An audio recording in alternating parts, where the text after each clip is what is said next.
네, 안녕하십니까. 1편 강의를 보신 분들은 아시겠지만 되게 좀 신나게 강의하다가 어처구니 없는 곳에서 끊겼죠. 네, 제가 이제 그 무음이라서 전화가 온 줄은 몰랐는데 강의를 진행하다가 전화가 왔나 봐요. 그래서 이제 그 강의가 진행되다가 끊겼습니다. 그 뒤에 한 30분 정도쯤이 더 이어졌었는데 그래서 지금 그걸 확인을 하고 다시 찍으려고 학생들이 전부 다 간 이 빈 강의실에서 저 혼자 이제 원맨쇼를 할 예정입니다. 그래서 스튜디오 강의로 이제 찍다 보니까 실제로 현장 강의보다는 조금 더 이제 컴팩트하고 효율적으로 진행이 될 수는 있을 것 같은데 상당히 상심이 커서 지금 꽤 좀 초췌한 모습일 수도 있어요. 네, 어쨌든 아까 이제 중간에 끊기는 부분부터 자연스럽게 진행을 하기보다는 그래도 이제 내친 김에 한번 좀 간단하게 요약 정리를 좀 하고 그래야 저도 조금 이렇게 예열이 될 것 같으니까 그 상태에서 이제 좀 진행하도록 하겠습니다. 자, 일단 아까 전에 얘기했었던 부분이 뭐였었냐면요. 일단 우리가 미지수가 두 개인 1차 방정식에 대한 탐구를 진행했었습니다. 그래서 미지수가 두 개인 1차 방정식에 대한 탐구를 진행을 하다가 이 해를 구해보니까 이게 제법 많은 거예요. 이게 뭐 한두 개만 나오는 것도 아니고 정말 많은 것들이 나왔죠. 정말 많은 것들이 나와서 야 이것에 해가 무수히 많겠다. 그러면 이 방정식과 또 이 방정식 이 둘을 동시에 참으로 만족시키는 애가 설마 해가 무수히 많고 무수히 많은데 그 두 개를 동시에 만족시키는 애가 하나도 없겠어? 라는 단순한 추측에서부터 이제 시작이 됐었던 거였어요. 그래서 이제 그 의문에 대해서 우리가 답변을 다하는 그 과정 속에서 추가적인 의문도 생겼고 이제 그에 대한 답변을 달아가는 과정이 이번 단원을 지탱하는 큰 두 개의 뼈대일 것이다 라고 이야기까지도 드렸었거든요. 그래서 이제 우리가 두 개의 방정식의 연립해를 구하는 좋은 방법은 없을까? 우리가 단순 무식하게 그냥 이렇게 일일이 나열해가지고만 구하는 것은 아무래도 조금 너무 좀, 그 기대가 잘 되지가 않죠. 뭐 우리가 뭐 쉬운 숫자로 해가 공통해가 나온다면 뭐 쉽게 찾을 수야 있겠지만, 해가 막 정말 이상하게 나온다든지 분수로 나온다든지 엄청나게 크거나 엄청나게 작은 숫자로 나왔을 때는 그걸 그렇게 하나하나 일일이 찾아가면서 하기 쉽지는 않겠죠. 그래서 이제 좀 혁신적인, 좀 기발한, 좀 효율적이고 안정적인 방법이 있진 않을까. 이제 이런 것들에 대한 탐구를 좀 진행을 해봤었고 그 결과가 있었어요. 그렇죠? 그래서 이제 대입법을 이용해서 문제를 해결할 수도 있었고 가감법을 이용해서도 문제를 해결할 수가 있었죠. 그래서 우리가 그렇게 문제를 풀면서 일단 이 첫 번째 의문에 대한 대답은 됐습니다. 야, 더 좋은 방법이 있어. 우리가 이제 공통인 해를 구하는 것이 더 좋은 방법이 있더라. 그래서 단순 무식하게 하나하나 다 일일이 구해가면서 이걸 풀어내는 것이 아니라 이러한 방법들을 이용해서 공통인 해, 즉 연립해를 구해낼 수 있겠어라고 결론을 내린 상태였어요. 자, 그러면서 이제 잠정적으로 우리가 여기서 뭐도 유추해 볼 수 있었냐면 야 이거 우리가 해를 구해보니까 해를 구하는 과정이 미지수가 두 개인 것을 하나인 걸로 바꿔주면서 문제를 풀어나가다 보니까 너무나 당연하고 또 자연스럽게도 이 미지수가 한 개짜리인 방정식이 튀어나오게 된 거야. 자 그러면은 이 미지수가 한 개짜리인 방정식은 특징이 뭐였습니까? 해가 하나밖에 없었죠. 그렇기 때문에 이 연립 방정식의 해도 일반적으로는 하나만 나오는 게 자연스럽겠구나라는 생각을 하게 됐었다는 거죠. 그래서 우리가 이 두 번째 질문이 뭐였었냐면, 두 번째 의문이 뭐였었냐면, 야, 나온다면 진짜 그렇게 딱 하나만 나올까? 뭐 두 개, 세 개, 네 개 막 이렇게 해서 다양하게 나올 수도 있지 않을까? 만약에 그렇다면 몇 개까지 나올 수 있지? 뭐 그렇게 유한개가 나올 수 있을까? 아니면 나온다면 또 무수히 많이 나오나? 혹은 아예 안 나올 수도 있을까? 뭐 이런 것들에 대한 의문을 가져봤었는데 이 의문에 대한 대략적인 결론이 나온 셈이죠. 그렇죠? 구해보니까 계속 하나씩만 나오니 아, 야 연립해가 그렇게 많이 나오진 않더라. 이게 나온다 하더라도 이게 하나만 나오고 끝나는 경우가 사실 좀 보통 일반적인 상황인 것 같다라는 결론을 여기서 우리가 사실상 이 방법을 좀 공부를 하면서 알아냈었다는 거죠. 근데 우리는 진짜 여기서 이제 이런 의문을 갖는 거야. 그 진짜? 진짜 하나만 나오고 끝이야? 정말 다른 케이스는 없어? 아니면 우리가 너무 편협하게만 조사한 거야? 이제 이런 생각들을 하게 됐었던 거고 그에 대한 분석으로 이제 다음과 같은 이야기들이 진행될 예정이라는 거예요. 여기가 이제 이 두 번째 의문에 대한 어떤 해결 과정이라고 보시면 되겠습니다. 자, 그래서 지금부터 이제 본격적으로 본론 들어갈 건데 자, 우리가 예시를 한번 들어볼게요. x 플러스 2y는 3 x 플러스 2y는 3이라는 방정식이 있고요. 그 다음에 2x 플러스 4y는 6이라는 방정식이 있다고 합시다. 자, 이때 이것과 이것을 동시에 참으로 만족시키는 i를 찾기 위해 우리가 가감법이든 대입법이든 뭔가를 이용해서 문제를 풀어보려고 해요. 근데 보통 이제 가감법이 조금 더 이제 우리에게 익숙할 테니까 가감법을 이용해서 문제를 풀어보려고 합니다. 그래서 이 위에다가 양변에 2를 한번 곱해볼게요. 자, 그럼 이제 뭐가 나오죠? 2x 플러스 4y는 6이라는 결과가 나와요. 우리가 지금 이 연립방정식을 풀어보려고 했는데 이 연립방정식을 풀기 위해 여기에 2를 곱해보니까 2i가 튀어나온 겁니다. 두 번째 거랑 똑같은 i가 나왔죠. 자, 그러면은 우리가 여기서 어떤 생각을 할 수 있냐면 이걸 만족시키고 동시에 이걸 만족시키는 i는 결국에는 이걸 만족시키는 i 모두가 다 이걸 만족시킬 수밖에 없으니까. 왜 똑같이 나왔으니까. 그렇기 때문에 이걸 만족시키는 그 무수히 많은 모든 해가 전부 싹 다 얘도 만족시키는 연립해가 될 수 있지 않을까? 즉, 이 두 개의 방정식의 연립해 공통에는 몇 개가 나올 것이다? 네, 무수히 많이 나올 수밖에 없을 것이다 라는 결론을 여기서 내리게 되는 것이죠. 아, 이렇게 직관적으로 봤을 때 너무 당연한 거예요. x 플러스 2y는 3이고 2x 플러스 4y는 6이 될 때 이게 x 플러스 2y는 3이라는 것이 사실상 이게 가감법을 진행해 보려고 2를 곱해보니까 얘랑 똑같은 식이 나왔다. 그럼 결국 얘네 두 개는 같은 식이라는 것이고, 그럼 여기에 이 방정식에 대입되었을 때 참이 되는 모든 아이들은 여기에 대입돼도 참이 될 예정이니까 그럼 이 연립 방정식의 공통에는 무수히 많겠구나. 무슨 말인지 이해가 되시죠? 네, 좋습니다. 자, 그러면 다음으로 넘어가서 이런 상황들은 어떨까요?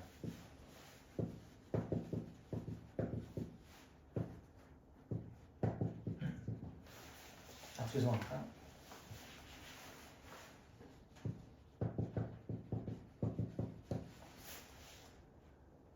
x 플러스 2y는 3 그리고 2x 플러스 4y는 5.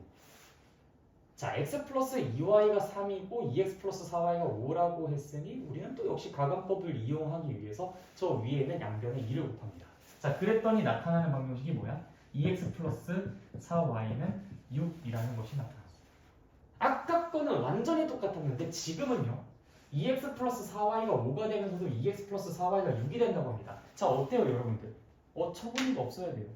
어떻게 2x랑 4y랑 더해서 5가 나오면서 동시에 그게 6이 나올 수가 있습니까? 아니 2x랑 4y가 각각 어떤 값인지는 잘 모르겠지만 적어도 얘네 두 개를 더해서 5가 나온다면 5가 나온다는 거지, 얘네 두 개를 더했을 때 5가 나오면서 동시에 그것이 6이 될 수가 있어요? 그렇다면 5랑 6이랑 서로 똑같다는 겁니까? 아니면 얘네가 무슨 뭐 제각각 무슨 뭐 실시간으로 값이 막 변화하는 그런 아이예요? 어떨 때는 뭐 5가 되고 어떨 때는 6이 되고 그럴 일은 없겠죠. 2x 더하기 4y가 5가 되면서도 동시에 6이 되는 그런 사례는 x랑 y 어떠한 조합에서도 찾아볼 수가 없습니다. 그러면 이걸 참으로 만족시키는 모든 아이들은 적어도 얘는 참으로 못 만족시키겠죠. 마찬가지로 얘를 참으로 만족시키는 모든 아이들은 얘를 참으로 못 만족시키겠죠. 그럼 이 두 개의 연립해는 존재하겠습니까? 안 존재하겠습니까? 당연히 존재하지 않겠죠. 네, 그래서 이 경우는요, 해가 존재하지 않는 경우예요. 자, 다시 이 경우는 뭐라고요? 해가 무수히 많은 경우고요. 이 경우는 뭐라고요? 해가 존재할 수가 없는 구조를 갖고 있다. 자, 그런데 얘네 둘의 공통점 혹시 파악해 보셨나요?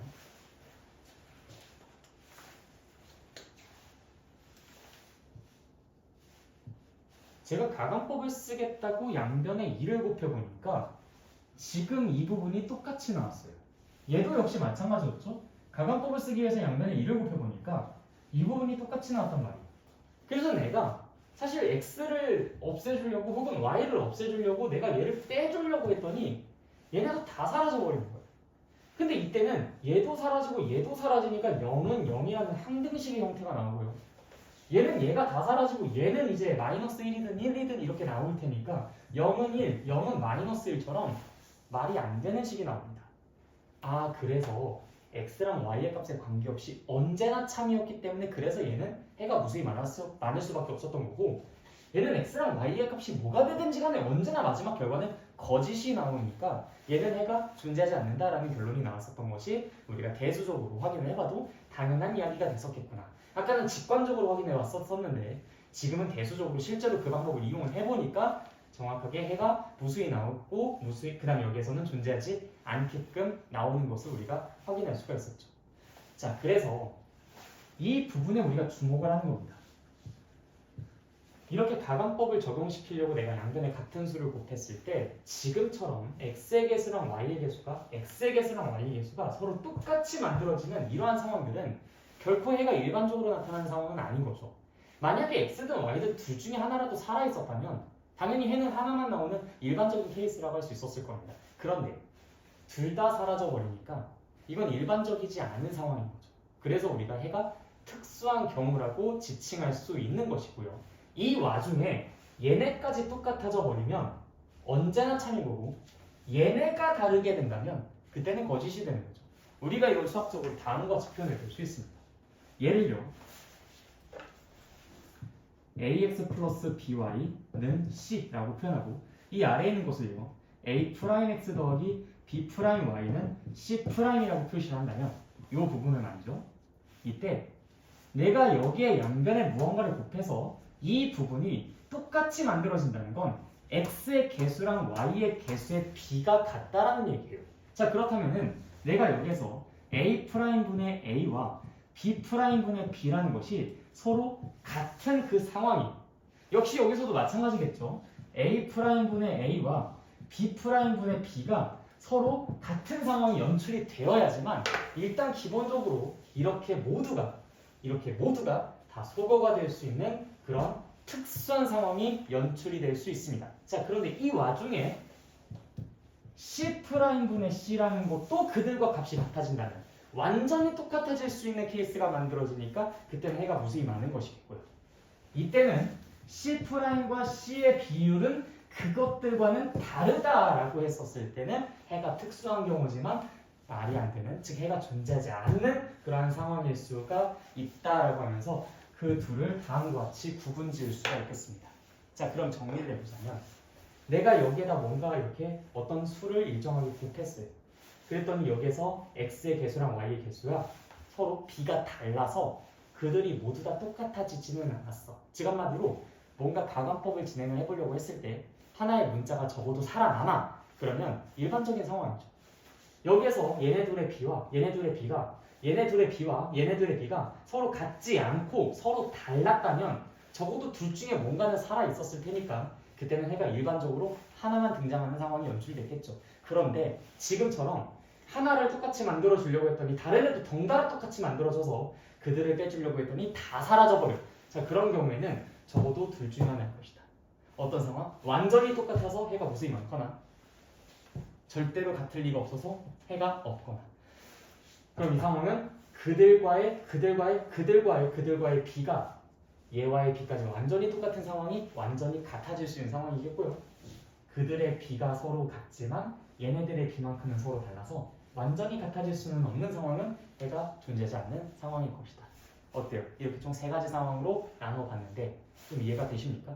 그래서 이 두 번째 질문의 결론, 두 번째 의문의 결론은 뭐냐면 그래, 일반적으로는 해는 하나다. 여기서 말하는 하나는 한 쌍을 말하는 거예요. x값과 y값이 각각 이렇게 나온다라는 이 한 쌍을 말하는 건데 일반적인 상황에서는 해는 한 쌍이 나온다.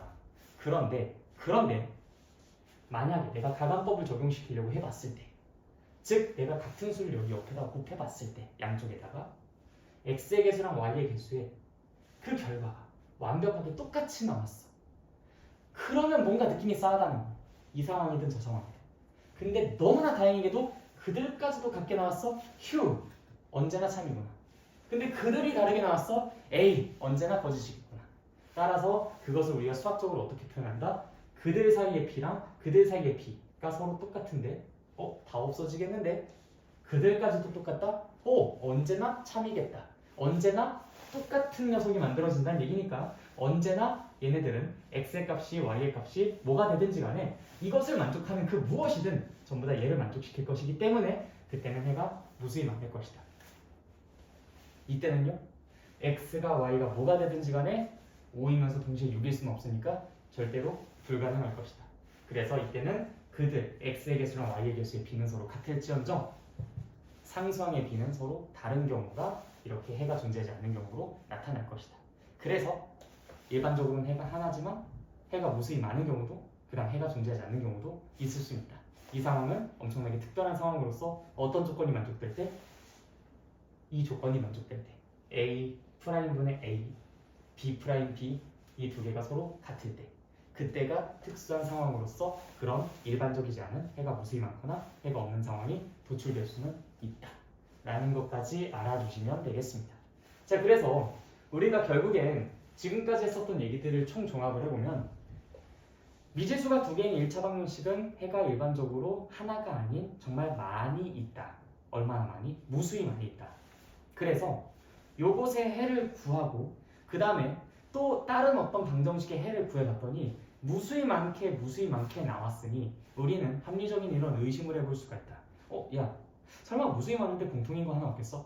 그래서 이제 그것을 우리가 직접 찾아 나서 봤다. 처음엔 단순 무식하게 찾아봤는데 그렇게 했었을 때 하나가 나오는 것은 우리가 몇 개 발견을 하긴 했다. 그래서 진짜 있네? 진짜 있네? 그러면 우리는 두 가지 의문을 갖게 되죠.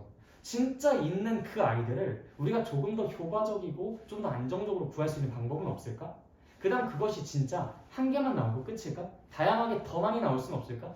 두 개, 세 개 나올 수는 없을까? 이러한 것들에 대한 의문을 우리가 제시를 해봤고 그 의문들을 해결하는 과정 속에서 각각 어떤 내용들을 학습했냐면 효율적으로 그 계산하는 방법이 있다. 우리가 대입법이라고 부르는 것과 가관법이라고 부르는 것을 이용해서 다음을 보다 더 안정감 있게 구해낼 수가 있다. 그리고 해가 하나만 나오는 건 아니다. 물론 일반적으로는 하나만 나오는 것이 맞다. 그렇지만 두 개가 나오거나 세 개가 나오거나 그러진 않는다. 보다 더 특수한 상황으로서 어떤 상황들이 나올 수는 있냐면 해가 무수히 많이 나오는 것과 해가 아예 안 나오는 상황들이 나올 수는 있다. 그 상황이 어떤 상황이냐? 만약에 내가 가관법을 쓰려고 했을 때 그 아이들이 정확하게 똑같이 나오지 않아서 즉 얘네 둘의 비가 서로 달라서 뭐라도 하나 살아있으면 일반적인 상황, 해가 한 개만 나오는 상황이고 그들이 서로 똑같아진다면 그때는 해가 무수히 많이 나오거나 해가 아예 안 나오거나 둘 중에 하나가 나오면 특수한 상황일 것이다. 그럼 언제 해가 무수히 많이 나오냐? 그들이 완전히 똑같아질 수 있을 때. 그럼 언제 해가 하나도 안 나오냐? 그들은 똑같지만 걔는 달라서 동시에 성립이 불가능하다고 이야기가 진행될 때. 그때는 해가 존재하지 않을 것이다. 따라서 우리가 이 두 가지의 의문에 대한 답변을 모두 다 마무리를 짓게 됩니다. 그러면서 이제 개수가 복잡한 경우, 분수일 때, 소수일 때, 그런 어떤 연립방정식을 푸는 것에 대해서도 학습을 하고요. 그다음 연립방정식의 활용도 이제 우리가 같이 또 공부를 해볼 수가 있는데 이런 것들은 이제 우리가 정규 수업 때 직접 문제를 풀어가면서 어떤 식으로 대응하는지, 어떻게 대응하는 편이 좋겠는지 이런 효율적인 부분들이라든지 적용하는 부분들에 대해서는 그때 가서 설명을 드리도록 하겠습니다. 그래서 개념 강의는 일단 여기까지. 그래서 여러분들이 백지 테스트를 준비하실 땐 이러한 내용들, 특히나 우리가 각각 의문을 던지고 그 의문을 해결해내는 그 과정들을 일목요연하게 정리해서 제출을 해주시면 감사드리겠습니다. 아무튼 오늘 수업은 여기까지. 수고하셨어요.